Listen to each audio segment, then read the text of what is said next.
ጾም የክርስቲያን ትምህርት ቤት ነች።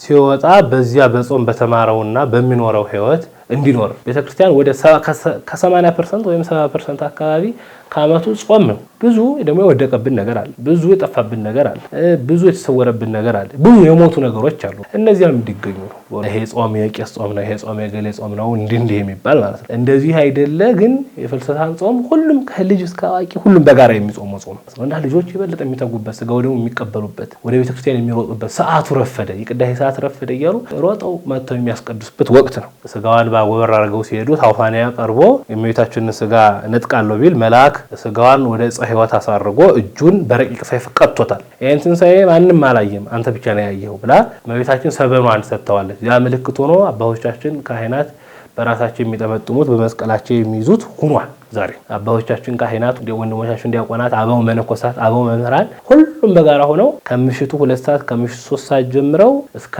ሌሊቱን አድረው ጠዋት በኪዳን ያያሉ ማለት ነው። ብዙ ምዕመናን 16ቱን ቀን ሙሉ የላመ የጣመ ሳይበሉ ጭብጥ በሶ ጥሬ የቆረጠሙ ከ12 ሰዓት እየቆዩ ውሃ እየጠጡ ያሳልፋሉ። ጾም የምንጾመው የእመቤታችንን ጾም፣ የጾመ ሐዋርያት ብንጾም፣ ጾመ ነነዌ ቢጾም፣ አንገት እስከ ቀለበት እስከሚቀጥን ድረስ ቢሰገድ፣ ጉልበት እስከሚፈርጥ እስከሚሰበር ድረስ ቢሰገድ፣ ይሄ ሁሉ ጥቅል ወደ ክርስቶስ ለመድረስ ነው። ሱባኤ ቢገቡ ስጋው ደግሞ ካልተቀበሉ ሱባኤውም ተቀባይነት የለውም። እግዚአብሔር ምላሽ አይሰጥም። ጾመ ፍልሰታ እንግዲህ ጾምና ፍልሰታ የሚል ሁለት ቃል አለ። ጾመ ፍልሰታ የሚለው በዚህ በፍትሐ ነገሥታችን በአንቀጽ 15 ላይ አንቀጽ ጾም ላይ ጾም ማለት ምን ማለት ነው ብሎ ይጠይቅና ጾም ማለት ተከልኦተ ብእሲ መብል በጊዜ እውቅ፣ በታወቀ ሰዓት በታወቀ ጊዜ ከምግብ መከልከል ማለት ነው። ከምግብ ብቻ ሳይሆን ከተለያዩ ነገሮች መከልከል፣ ስናረጋቸው ከነበሩ ስጋዊ ማንነቶች ስጋዊ ስራዎች መከልከል ነው። እንግዲህ እንደተከለከሉ መቆየት ነው። ጾም እንደ ማሰልጠኛ ተቋም ያለ ነገር ነው። አንድ ሰው ከአንድ ማሰልጠኛ ተቋም ላይ ገብቶ ሲወጣ ህይወት ሁሉ በዚያ ነው።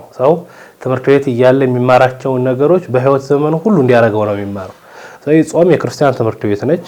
ሲወጣ በዚያ በጾም በተማረውና በሚኖረው ህይወት እንዲኖር ነው የሚደነገገው ወይም የሚሰራው ማለት ነው። ቅዱስ ያሬድ እንደሚናገረው ዓይንን ይጹም፣ እዝንን ይጹም፣ ሰሚዐ ህሱም፣ እግር ይጹም፣ እጅ ይጹም፣ ዓይን ካለ በኋላ ጆሮም ይጹም፣ ክፉ ከመስማት፣ ዓይን ክፉ ከማየት፣ እግር ክፉ ቦታ ከመሄድ ይከለከል ይጹም ይላል። ስለዚህ እነዚህ ሁሉ ይጾማሉ ማለት ነው። ፍልሰታ የሚለው ቃል ፈለሰ ከሚለው የግዕዝ ግስ የተገኘ ሲሆን ፍልሰታ የሚለው ቃል መሄድ መጓዝን፣ ከአንድ ቦታ ወደ አንድ ቦታ መዘዋወርን፣ ከአንድ ቦታ ታቶ ከአንድ ቦታ መገኘትን ይሄንን ያሳያል። እንግዲህ የታሪኩ ጠቅላላ ጥቅል ስሙ ነው ማለት ነው። እንግዲህ በጾመ ፍልሰታ ሁለት ታሪኮች የመሄድ ወይም ደግሞ የመታጣት ክዋኔዎች ተደርገዋል። ይሄም እንግዲህ እመቤታችን በ64 ዓመቷ ከዚህ ድካም ዓለም ታርፋለች። የምታርፍበት ቀን በቤተክርስቲያናችን ትውፊት ጥር 21 ቀን ታርፋለች። እነ ቅዱስ ያሬድ ሞትሰ ለመዋቲ ይደሉ ሞታ ለማርያም ያጽ ብለው ሁሉ እያሉ እያደነቁ እንደሚናገሩት ሰማያዊውን አምላክ በማኅፀኗ የተሸከመች 9 ወር ከ5 ቀን ጾርኪ ዘይጸወር መለኮት አግመርኪ ዘይትገመር እሳተ ብሎ ሊቁ እንደሚናገር የማይቻለውን የቻለች እሳትን የዳሰሰችና የታቀፈች ድንግል ማርያም እነሆ እሷም ምድራዊት ነችና ሰው ነችና እነሆ ድንግል ማርያም በ64 ዓመቷ ከዚህ ምድር በሕይወተ ሥጋ ተነጥላለች ማለት ነው፣ ወይም ደግሞ አርፋለች ማለት ነው። ሐዋርያት በቤታችንን ገንዘው በአጎበር አድርገው ሊቀብሯት ሲሄዱ የእሷ ልጅ ሞተ ተነሳ እያሉ ሲበጠብጡ ኖሩ። አሁንም ሃይማኖት እናሰፋለን ብለው ሃይማኖታቸው ሰፋ፣ ትምህርታቸው ጎላ። አሁንም እናቲቱን እንዲሁ ከቀበሯት በኋላ ደግሞ ተነሳች ብለው ሊበጠብጡን አይደለም ወይ? ስለዚህ ሳይቀርብ በሩቁ ሳይደርቅ በርጥቡ አስቀድመን እንሰንክለው እናጥፈው አሉ። ከዚያ ከመካከላቸው ኃያል ሰው መርጠው ታውፋንያ ይባላል። ታውፋንያን ሄደ የእመቤታችንን ስጋ ማቃጠል አለብን ብለው ተስማምተው ያንን መርጠው ወደ ሐዋርያት ሄደዋል። አይሁድ ተሰብስበው ማለት ነው። ልክ ወደዚያ በደረሱ ሰዓት እነሆ ስጋዋን ባጎበር አድርገው ሲሄዱ ታውፋንያ ቀርቦ የእመቤታችንን ስጋ ነጥቃለሁ ቢል መልአክ ስጋዋን ወደ ዕፀ ሕይወት አሳርጎ እጁን በረቂቅ ሰይፍ ቀጥቶታል ወይም ደግሞ ቆርጦ ጥሎታል። በዚህ ምክንያት ታውፋንያ ደንግጧል፣ አይሁድ ደንግጠዋል። ሐዋርያትም የቤታችን ስጋ በመታጣቱ ምክንያት ደንግጠዋል። ከዚያ በኋላ እንግዲህ ቢጮህ ቢለምን ቅዱስ ጴጥሮስ እጁን እንደነበረ አድርግለት ብሎ እንደነበረ ሆኖለታል። እንግዲህ የማልኮስን ጆሮ በጨለማ ቅዱስ ጴጥሮስ ጆሮውን ቢመታው ያ ጆሮ ተቆርጦ ቢወድቅ ጌታ አዲስ ጆሮ እንደሰጠው እንዲህ አለ ተአምራት አዲስ እንኳን ባይሆን ያንኑ እጅ ተመልሶ ተገጥሞለታል ማለት ነው ታውፋንያ። ታዲያ በዚህ ሰዓት ቅዱስ ዮሐንስ ወንጌላዊ በክርስቶስ መስቀል ፊት ቆሞ ያዝን ነበረ።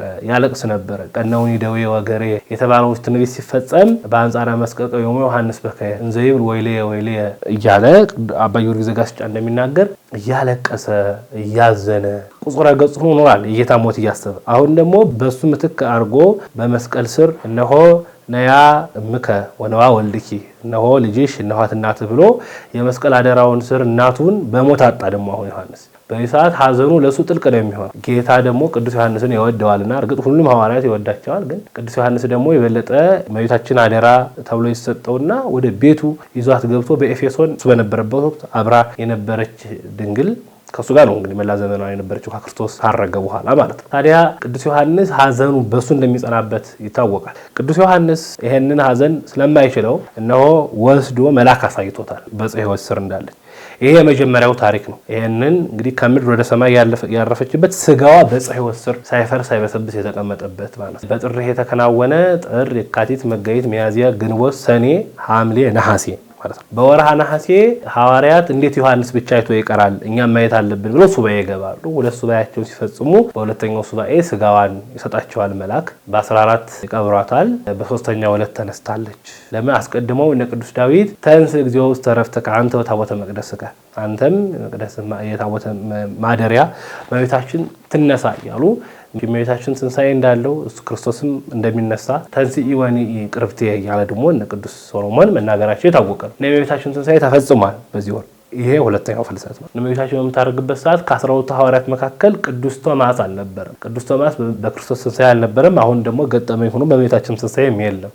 ታዲያ ቶማስ ዘህንደኬ ከህንደኬ ሲመጣ እመቤታችን ስታርግ በሰማይ ይታያሉ ይላል ትርጓሜያችን። የዚህን ጊዜ ቶማስ ወፈቀደ ይደቅም ደመናሁ ሕፃን ልጅ በሚወደው በእናቱ ላይ እንደሚቀብጥ ቅዱስ ቶማስም እንደዚህ አለ፣ ልጅሽ ከትንሣኤው ለይኝ፣ አንቺ ከትንሣኤሽ ለይሽኝ ብሎ አዘን። አይ ይህን ትንሣኤ ማንም አላየም አንተ ብቻ ነው ያየኸው ብላ እመቤታችን ሰበኗን ሰጥተዋለች። ያ ምልክት ሆኖ አባቶቻችን ካህናት በራሳቸው የሚጠመጥሙት በመስቀላቸው የሚይዙት ሆኗል። ዛሬ ይሄንን ይዞ ሄደና አባ ሐዋርያት ከነበረው ከቅዱስ ጴጥሮስ ዘንድ ሄዶ እመቤታችንስ ብሎ ጠየቃቸው። አይ እመቤታችን እኮ አርፋ ቀበርናት አሉ። መች አረፈች አሉ። በጥር መች ቀበራችኋት አሉ። በነሐሴ። አይ የማይመስል ነገር ነገርከኝ። ሞት በጥር ነሐሴ መቃብር እንዴት ይሆናል? እመቤታችን በጥር ሞተች ትላለህ፣ ደግሞ በነሐሴ ተቀበረች እንዴት ትላለህ ብለው ታሪኩን ነገር አላምንም ማለት። የዚህን ጊዜ ወነሳ ምክራዮ ይላል የሚቆፍርበትን ይዞ ፊትም የክርስቶስን ትንሣኤ ባታምን እጅህን ከጎኑ ሰደህ እጅ ተኮማተረ አሁንስ አታምንም ምን ብሎ እንደ አባትነቱ ገስጾ ደግሞ ያሳየው ዘንድ አባት ነውና አባ ሐዋርያት ነውና ያሳየው ዘንድ ሄደ። ቢሄድ መቃብር ባዶ ሆኖ አገኘው። እመቤታችን እኮ አርጋለች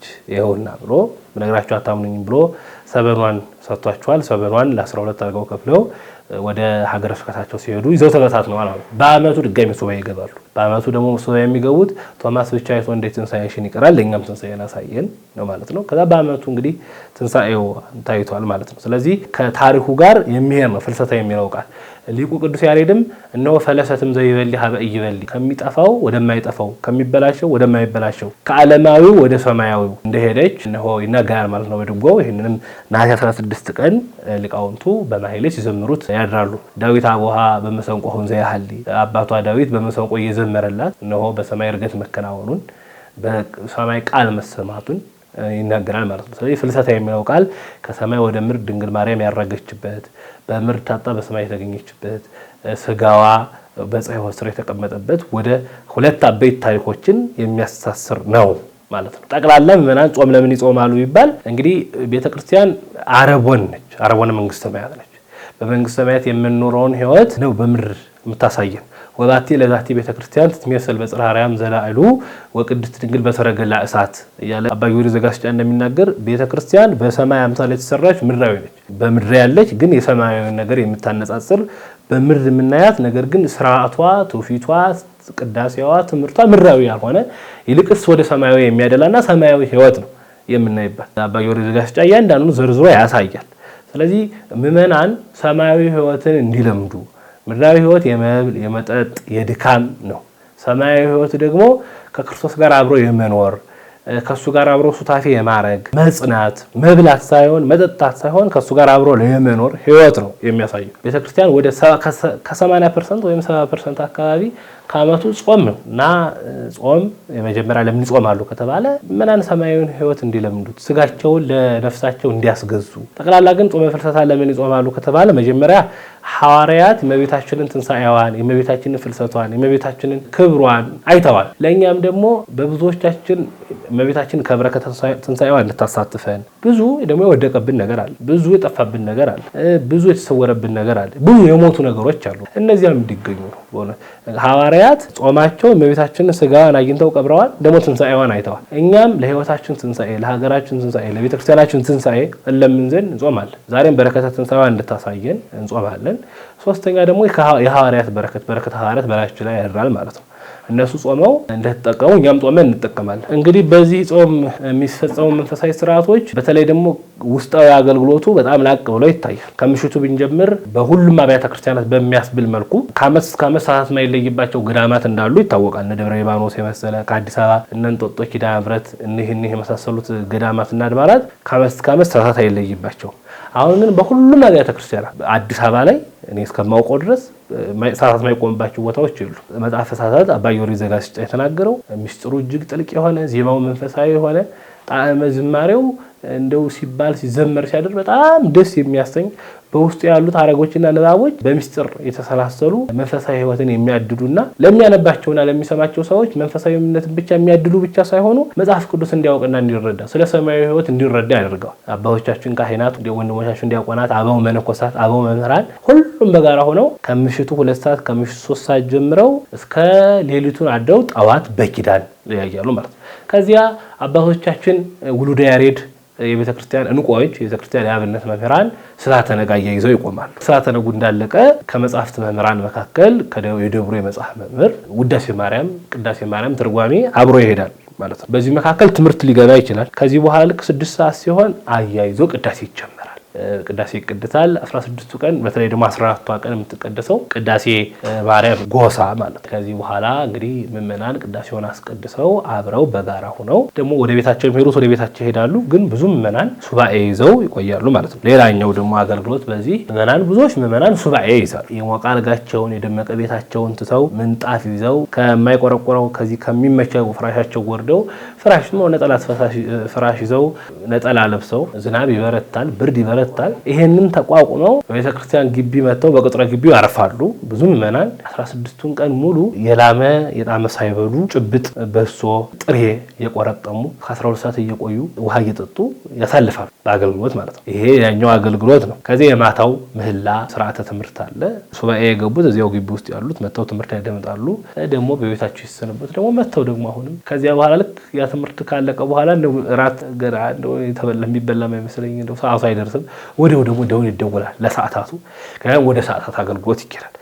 በጾመ ፍልሰታ እርግጥ ቤተክርስቲያን አገልግሎት አቋርጣ እንኳን ባታውቅም ግን 24 ሰዓት አክቲቭ ሆኖ የአገልግሎት ሩቲኑ በጣም የሚጠነክርበት እና የሚበረታበት ወቅት ቢሆን ፍልሰታ ነው ማለት ነው። ምዕመናን ሱባኤ የሚገቡበት ካህናት አባቶች በሰዓታት አባቶቻችን ያሬዳውያን በስብሐተ ነግ የመጽሐፍት መምህራኑ በስብከት ውዳሴ ማርያም ትርጓሜ የሚቆዩበት ነው ማለት ነው። በዚህ ውስጥም 2 አበይት ታላላቅ በዓላት አሉ። ነሐሴ 7 ፍልሰታ አለች። ነሐሴ 13 ደብረ ታቦር አለ፣ ትልቅ በዓል ነው።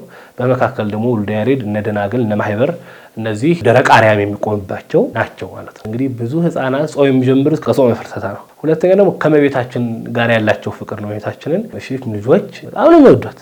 በእውነት እንግዲህ ክርስቲያኖች ሁሉም ይወዷታል። ግን ህፃናት ገና እንደው ባልጸና ጉልበታቸው ባልተባ እንደበታቸው መቤታችን ስዕሏን ሲያዩ ስፍስፍ ይላሉ። እኛ አንዳንድ ጊዜ ይገርመኛል ማለት ምን አይነት መንፈስ ቅዱስ ከነሱ ጋር እንዳለና ምኑ እንዳመለከታቸው አንዳንድ ጊዜ እና መቤታችን ስዕል ይዘው ደስ ይላቸው። ደግሞ በዚያ ላይ ደግሞ በጾሙ ወቅት ሄደው ያስቀድሳሉ። አይረባቸው። የበለጠ ደግሞ ከትምህርት የሚያርፉበት ወቅት ነው ጾመ ፍልሰታ።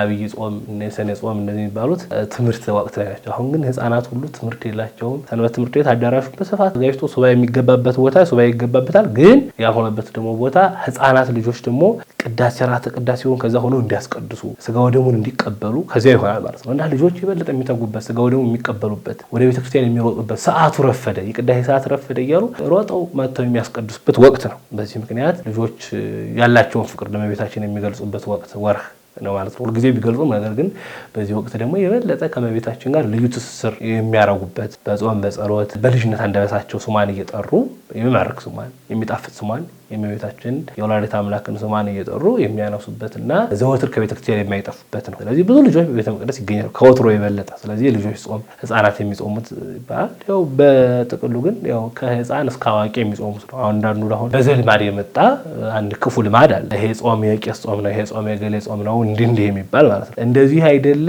ግን የፍልሰታን ጾም ሁሉም ከልጅ እስከ አዋቂ ሁሉም በጋራ የሚጾመው ጾም። በዚህ ምክንያት ልዩ ትኩረት ስለሚሰጠው ነው እንደው በልማድ የህፃናት ጾም የሚባለው ማለት ነው። ከአገልግሎቶች ሁሉ መሳተፍ ጊዜ ሰዓት ያላቸው ሰዓታት ቆመው ኪዳን አድርሰው ውዳሴዋን ቅዳሴዋን ሰምተው ከዚያ በኋላ ደግሞ ቅዳሴዋን አስቀድሰው በበለጠ ደግሞ ስጋው ደግሞ መቀበል አለባቸው። አሁን ይሄ ሁሉ የአገልግሎት መቅድም ነው። አገልግሎት ነው። አገልግሎት ይሄ ሁሉ ስራ የሚሰራው ምንድነው? ወደ ክርስቶስ ለመቅረብ ነው። ወደ ማንም ለመቅረብ አይደለም። ጾም የምንጾመው የእመቤታችንን ጾም የጾመ ሐዋርያት ብንጾም ጾመ ነነዌ ቢጾም አንገት እስከ ቀለበት እስከሚቀጥን ድረስ ቢሰገድ ጉልበት እስከሚፈርጥ እስከሚሰበር ድረስ ቢሰገድ ይሄ ሁሉ ጥቅል ወደ ክርስቶስ ለመድረስ ነው። ስለዚህ ወደ ክርስቶስ ደግሞ የሚደረሰው በንስሐ ውስጥ አልፎ ወደ ስጋው ደግሞ ሲበቁ። ስለዚህ በንስሐ ውስጥ አልፈው በጾም ስጋው ደግሞ መቀበል አለባቸው።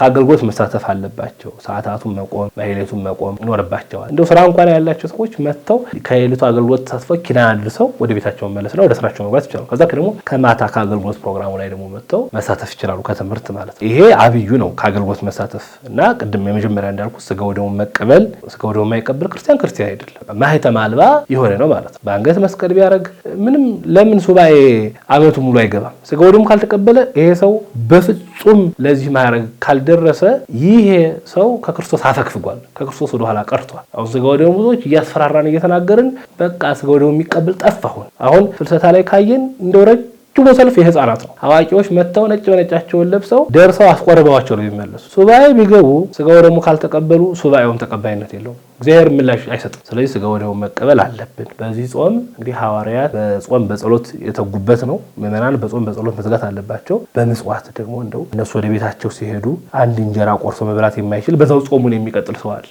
በረሃብ ምክንያት። ስለዚህ ያንን ሰው እንደው ምንድነው የሚያሻህ ብሎ ማብላት ማጠጣት ያስፈልጋል። ደግሞ በግቢ ውስጥ ያሉ ሱባኤ የያዙ ምዕመናን አሉ። ለእነሱ ጥሬ ነው የሚበሉት፣ በሶ ለሚበሉት ውሃ ለሚጠጡት ለነዚያ ያችን ጥቂት ነገር ማድረግ። አባቶች ካህናት እንግዲህ 16ቱን ቀን ሙሉ ወደዚህ ሳይሉ ብዙዎቹ በቤተ መቅደስ በቅጥረ ግቢ ውስጥ ነው የሚኖሩት። ስለዚህ አባቶቻችንን ካህናት ከምን ጊዜም የበለጠ እየመጡ መጠየቅ፣ ጸሎት መቀበል ከነሱ ያስፈልጋል ማለት ነው። በአገልግሎት ከምን ጊዜም በላይ የሚተጉበት ወራት ስለሆነ ከነሱ በረከት መቀበል በጣም መልካም ነገር ነው ማለት ነው። ስለዚህ የበለጠ ደግሞ በዚህ ጾም ምንድነው ማድረግ ያለብኝ? ለህይወቴ አንድ ነገር መቅረፍ አለበት። ሰው አንድ ጾም ሲጀምር አሁን ሰው ትምህርት ቤት ከሄደ በኋላ ከትምህርት ቤት ሲመለስ ምንም እውቀት ሳይጨምር ከሆነ ዝም ብሎ እየለፋ ነው ማለት ነው። ጉልበቱ የታክሲ እየጨረሰ ነው ያለው የሰውዬ። ስለዚህ አሁን ይሄንም ጉልበታቸውን በስብሰው ዝም ብለው ተርበው መመለስ የለባቸው። አቆ መፍቱ ይሁሩሩ ብርሃን ይሆኑ ይላል ጌታ። እንደው እንደ ተራቡ ይሄዱ ዘንድ አገባብ አይደለም ይላል። ስለዚህ አሁን ምናን እንደው ተርበው ሳይበሉ ሳይጠጡ ከቤታቸው ወርደው ከሞቀ ከደመቀ አልጋቸው ወርደው ከቤታቸው ወጥተው ሰንብተው ዝም ብለው ደግሞ ወደ ቤታቸው ቢሄዱ ይሄ